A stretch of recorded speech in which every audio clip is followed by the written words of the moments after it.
Wickenheiser taken out. McCowan covers up, and Ragland waiting to intercept.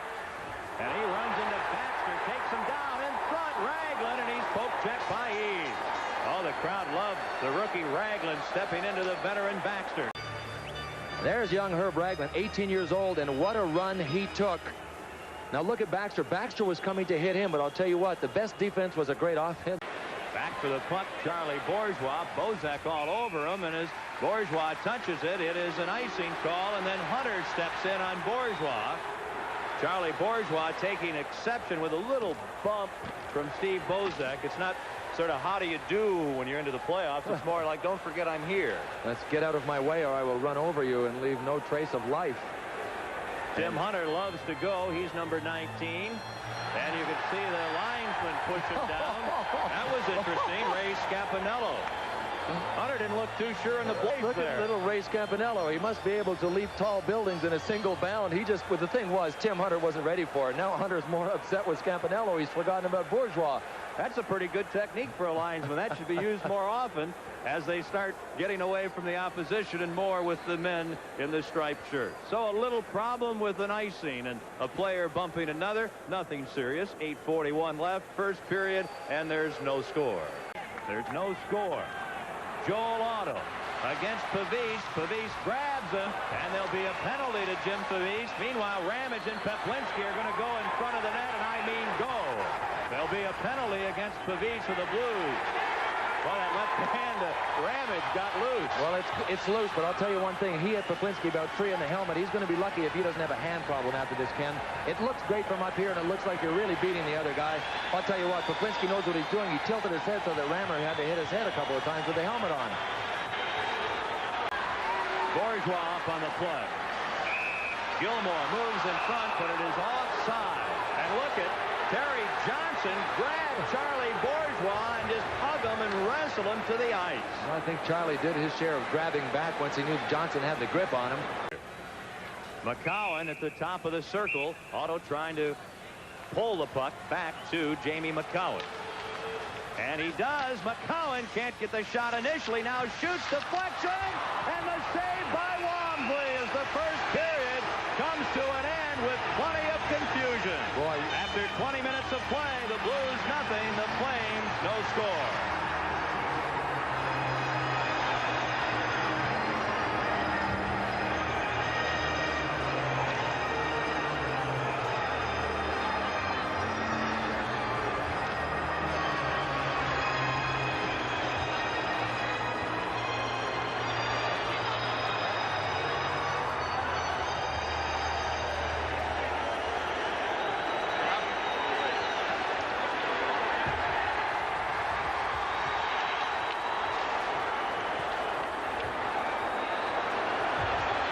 Boy, Bourgeois getting a beat out of him. He started throwing him a big Joel Otto.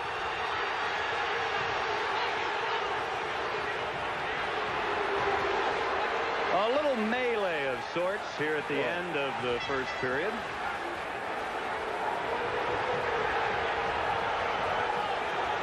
I would call it a major melee, Ken Wilson.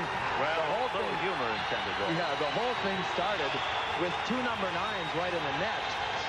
Doug Gilmore of the Blues and Lanny McDonald of the Flames for us. Oh, we're coming back live to the action.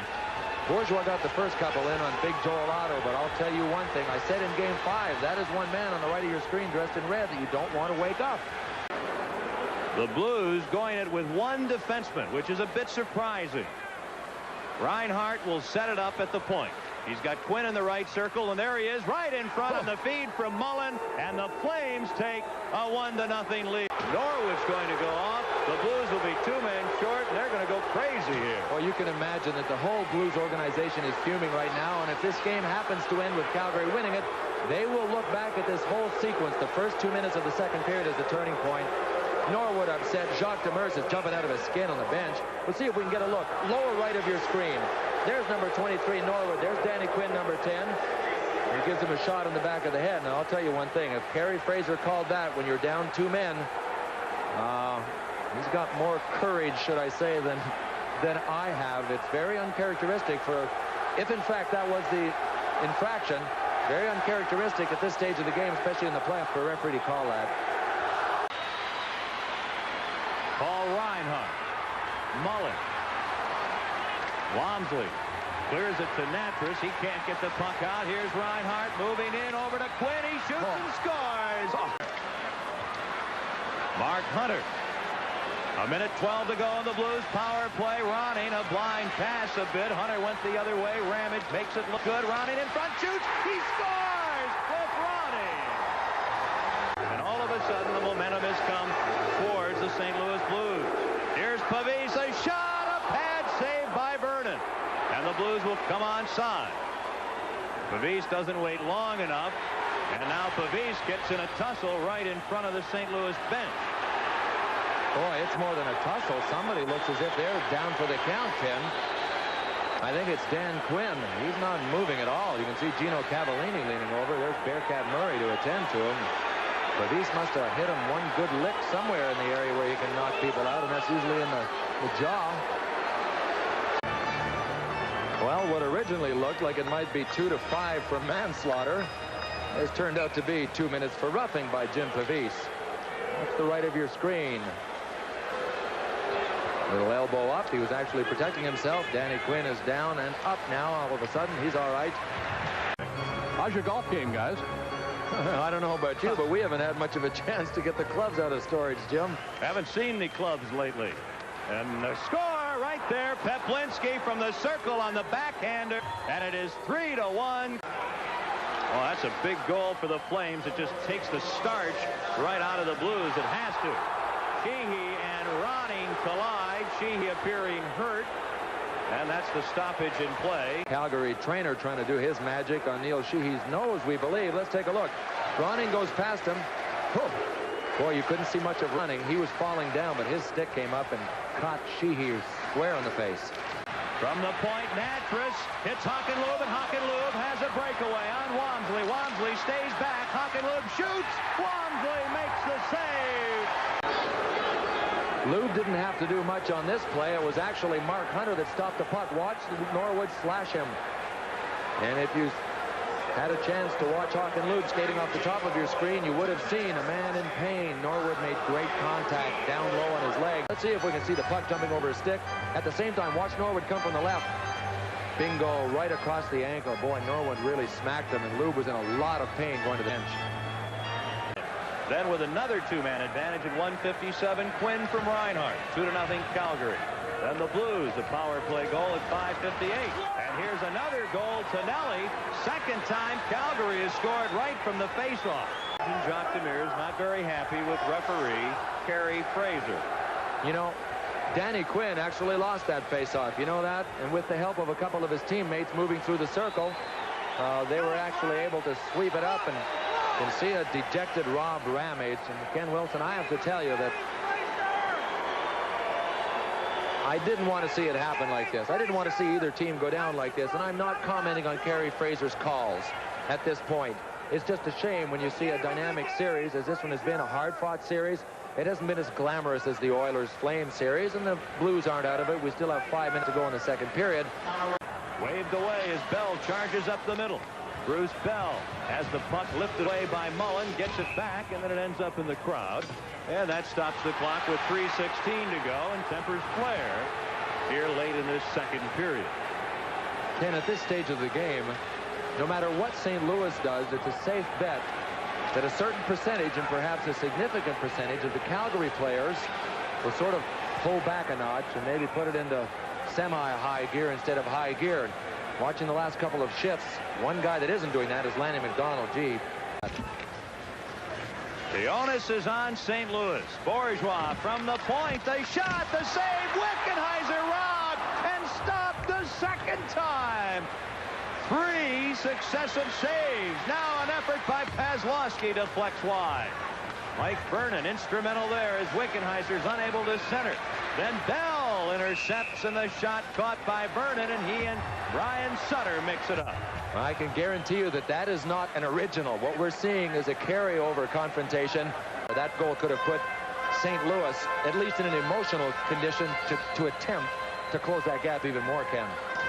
Oh, look at that frustration from Doug Wickenheiser. Sheehy.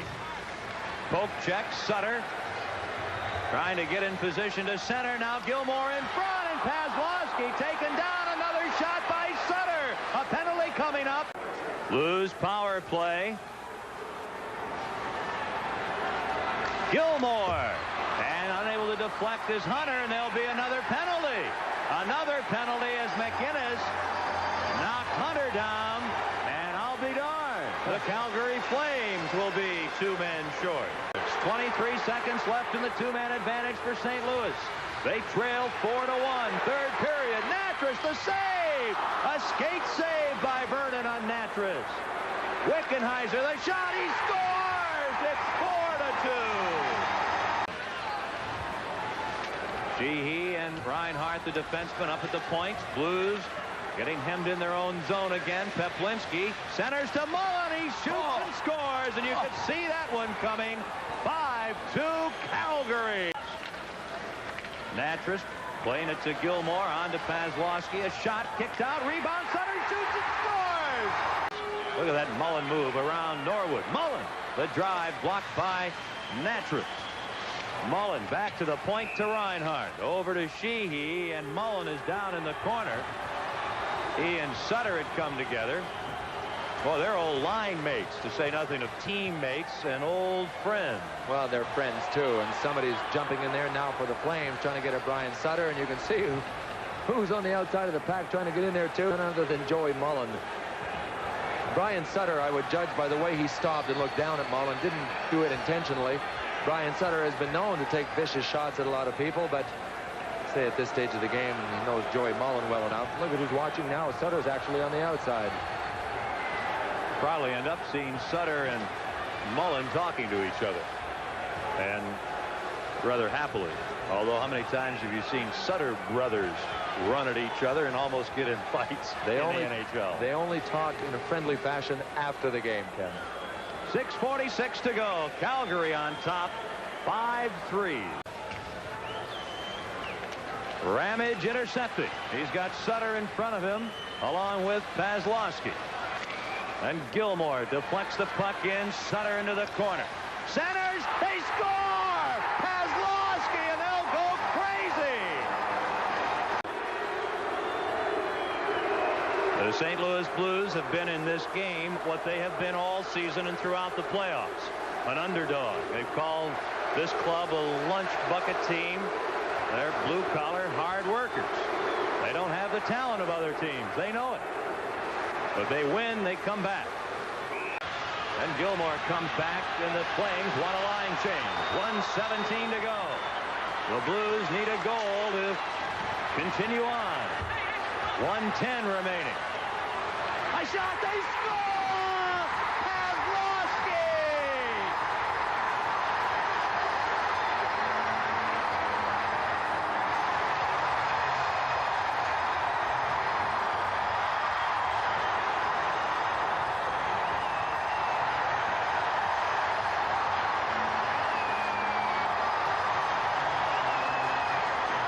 Guarantee you that Jamie McCowan will ask himself for days to come why he did not move the puck quicker. Right there. Pazlowski came in behind him, lifted his stick. McCowan, if he didn't know he was being pursued, Mike Vernon or Al McInnes, both of those men in the middle of your screen should have told him. Pazlowski was Johnny on the spot.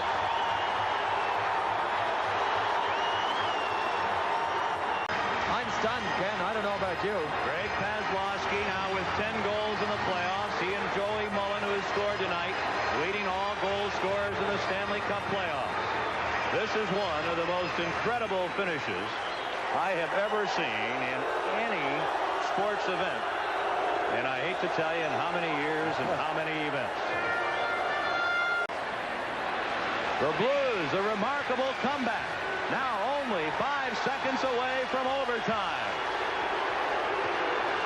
The save by Vernon, and this 6th game unbelievably goes to overtime. And here's Norwood for Hunter. Check. Mullen comes in front, shoots. Walmsley the save, and Norwood clears the rebound. Reeds for Hunter. Poke check by Reinhart. Peplinski. Ooh, does he take a hip check from Natrich? On with Risebrow and Peplinski. Walmsley the save. Here's Ramage. For Fedorko, too far. Fedorko steals the puck from Reinhart. Over to Hunter, who shoots. Block. Wickenheiser scores! Doug Wickenheiser! The Blues pull it off, and it's unbelievable. There'll be a 7th game.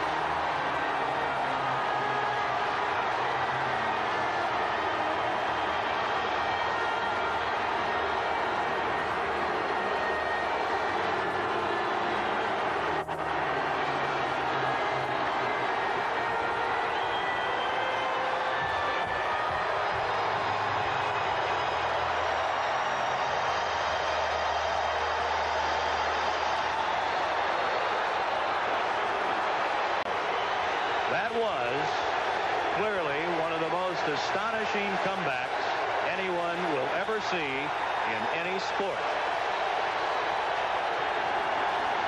Certainly a great victory for the St. Louis Blues and for this city, which is, I guess, becoming a city of champions.